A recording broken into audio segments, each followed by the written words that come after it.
Estamos de volta com o segundo bloco do programa Estúdio Rural. Nós estamos conversando com Alessandro Ragazzi, ele é da Ragazzi Advocacia. Nós estamos falando sobre a nova proposta do Código Florestal, ou seja, a polêmica em torno desta nova proposta. Então, Ragazzi, nós terminamos o primeiro bloco, o senhor fazia uma comparação do direito penal e o direito hoje em relação à ocupação ambiental. O senhor poderia dar continuidade, deixar mais claro para os nossos amigos telespectadores, porque o Canal Rural hoje ele tem uma audiência monstruosa no Brasil todo, e agora principalmente nas grandes regiões metropolitanas. E muitas vezes o cidadão que vive na região metropolitana, ele não entende muito bem, mas o que esses caras estão discutindo, o que quer dizer isso? O senhor poderia esclarecer, agora não para o produtor, mas agora para o cidadão urbano, essa questão do Código Florestal? Claro que sim. O brasileiro, ele vive um mecanismo há muitos e muitos anos, e ele acostumou-se a isso, no sentido de que as leis não são cumpridas. Não adianta ter lei, porque não se cumprem as leis. Desculpe interromper, a nossa Constituição, desde 1988, já tipifica o crime ambiental e impõe ao órgão público o dever de fiscalização. Então, portanto, essa história de que desmatamento é culpa da pecuária, é culpa da soja, isso é conversa mole, não é? Conversa mole, isso é culpa da falta de fiscalização e falta de aplicação da lei. Nós dizíamos no bloco anterior, o culpado não é a lei. Aliás, o culpado não é o pecuarista, muito menos o agricultor. O culpado é o poder público, que não fiscaliza e não impõe a sanção que está prevista na legislação. O novo código prevê... Tem um pouco de corrupção nisso também, não tem? Tem muita corrupção, tem muitos interesses, né? Diz que tem área do Pará que o dia do desmatamento os fiscais do IBAMA dão no pé. Quantas e quantas matérias a gente não vê nesse sentido, não é verdade? Avisam antes, né? Olha, amanhã vem o fiscal do IBAMA aí. Quer dizer, outro dia veio a notícia de que houve um desmatamento de 600 quilômetros quadrados, né? Aí vem a ministra do Meio Ambiente e diz assim, nossa, será que foi por causa do Código Florestal? Quer dizer, é um absurdo, né, doutor Ragazzi? Se desmata 600 quilômetros quadrados e o ministro responsável pela área não sabe o que está acontecendo, cabe aí uma ação de improbidade administrativa, não cabe? Sabe que eu tenho muito medo dessa fase que nós estamos agora, que é essa fase de discussão. Quanto mais se prolonga essa discussão, maiores são os rumores e maiores são os boatos. E aí nós começamos a ter atitudes impensadas. É gente comprando terra rural, é gente desmembrando área rural, é gente desmatando, acreditando, na verdade, que essa legislação vai beneficiar a todos. O que a gente precisa ter é efetividade. Legislação aprovada, rapidamente, regulamentação dessa legislação e cumprimento dessa legislação. Quer dizer, então, qualquer que seja a proposta aprovada, não vai inibir o desmatamento ou não vai coibir o desmatamento se não houver uma efetiva fiscalização e atuação do poder público. E aí eu não passo só pela legislação, aí eu passo pelos mecanismos de fiscalização, pelos mecanismos de atuação do poder público. O poder público tem a faca e o queijo na mão. Ele consegue impor multas, ele consegue cobrar essas multas. Mas não tem dente, né? Ele não sabe morder, né? Talvez esse seja o problema, na verdade. Eu estava lembrando, nessa discussão de ambientalistas e ruralistas, e não vai nenhuma menção, eu sempre sou do equilíbrio. Eu não sou nem ruralista, nem ambientalista. Eu acho que a gente tem que ter bom senso e meio termo.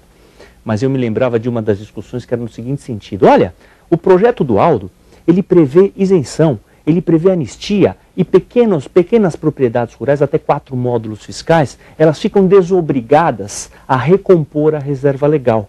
Então o que vai acontecer, na verdade, e é por isso que eu tenho medo dessa fase em que nós estamos, em que todo mundo fala e ninguém tem razão, o que vai acontecer, na verdade, é que todo mundo vai dividir as suas áreas para não ter que recompor a reserva legal. Desculpe a franqueza, mas isso é o cúmulo do absurdo. Isso é considerar todo mundo culpado até prova inocente, até prova em contrário, quando todo mundo é considerado inocente até prova em contrário. Quer dizer que eu sou proibido de vender a minha terra rural? Quer dizer que eu sou proibido de desmembrar a minha propriedade rural desde que obedecidos os limites da legislação? Existe um tamanho mínimo para a propriedade rural. Eu obedecendo esse limite, nada me impede. E por que eu sou considerado criminoso só porque está em discussão esse novo Código Florestal? Essa fase, portanto, me assusta muito. Essa discussão em que ninguém sabe o que vai acontecer. A gente percebe que poucas pessoas conhecem o que está sendo discutido.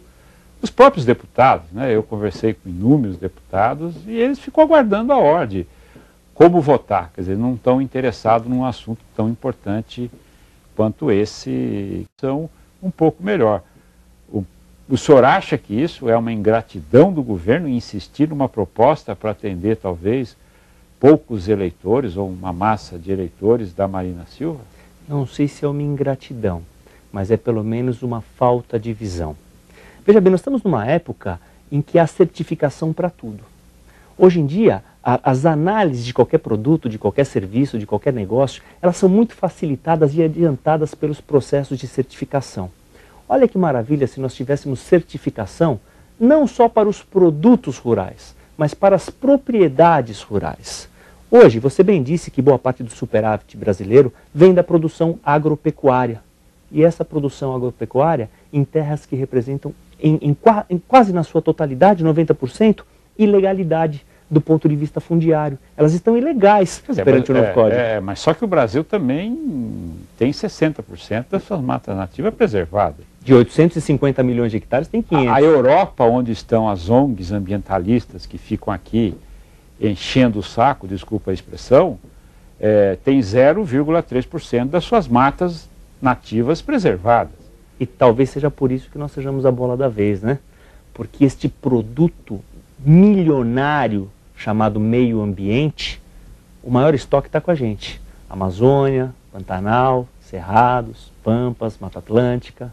Isso, o senhor acha que o Brasil pode, em breve, se tornar a grande potência?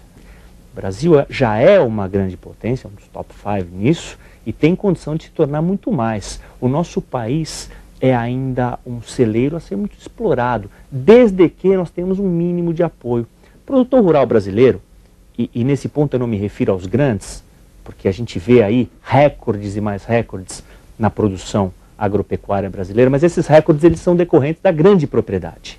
Imagine se eu colocar neste mesmo cesto o pequeno e médio produtor rural. O que será que esse produtor rural está esperando do governo? Uma das providências é a regularização das suas terras. E é nesse ponto que eu defendo a proposta do Aldo. Perfeito. Falando em terras, o que o senhor acha dessa tentativa do governo de coibir a compra de terras por estrangeiros? Primeiro que isso é uma legislação de 1900, salvo o melhor juízo, de 1971. Então vamos voltar um pouquinho no tempo. O que nós vivíamos em 1971? Nós vivíamos o apogeu, o auge do regime militar. O Brasil importava 70% do que consumia. Hoje o Brasil produz tudo que consome em termos de alimentos e ainda exporta. Talvez naquele tempo essa legislação coubesse no nosso país. Hoje em dia eu acho absolutamente exagerada. O senhor acha que deve abrir para os estrangeiros? Eu acho que deve ter limite. Eu não posso simplesmente lotear o meu território para os estrangeiros. Sim, mas se hoje existe índices de produtividade, evidentemente, seja lá quem comprar, né, não vai poder usar essas terras para especular.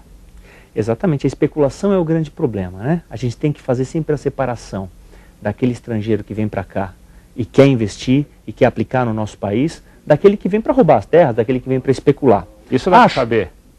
Isso dá para saber, existem mecanismos para isso. Acho, por exemplo, que a limitação de compra de terras por pessoas físicas, ela é salutar, embora considere que os limites são muito pequenos hoje em dia. Mas se eu tenho, por exemplo, pessoas jurídicas vindo para cá, pessoas jurídicas nacionais controladas por estrangeiros, não acredito que haja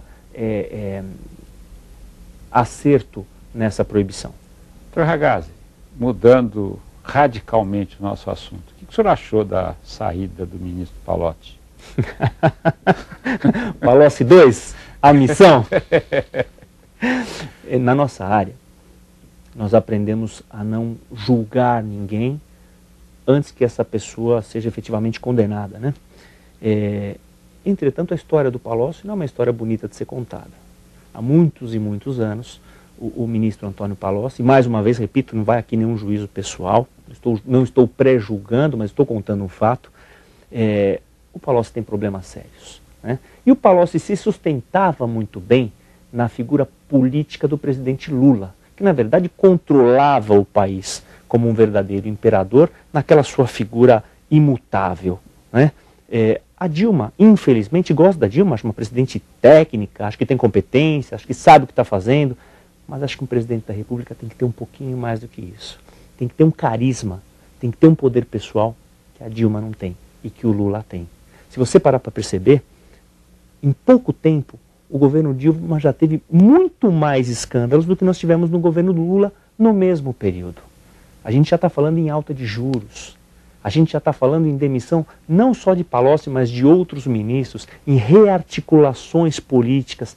Tenho muito medo de como a Dilma vai lidar com isso, na medida em que ela não tem o poder e o carisma que o presidente Lula tinha. Perfeito. Dr. Ragazzi, muito obrigado por tua presença aqui nos estúdios do Canal Rural. Eu é que agradeço a oportunidade de falar aos seus espectadores. Estamos à disposição sempre que necessário. Obrigado. Estúdio Rural de hoje fica por aqui. Nós conversamos com o Dr. Alessandro Ragazzi.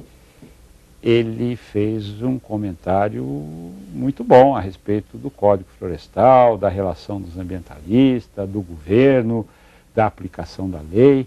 Eu acho que hoje os nossos amigos telespectadores poderão ter, né, neste programa, um pouco mais de clareza em relação a esse assunto que é tão importante para o nosso país, que se desponta como uma grande potência que vai alimentar o mundo nos tempos futuros.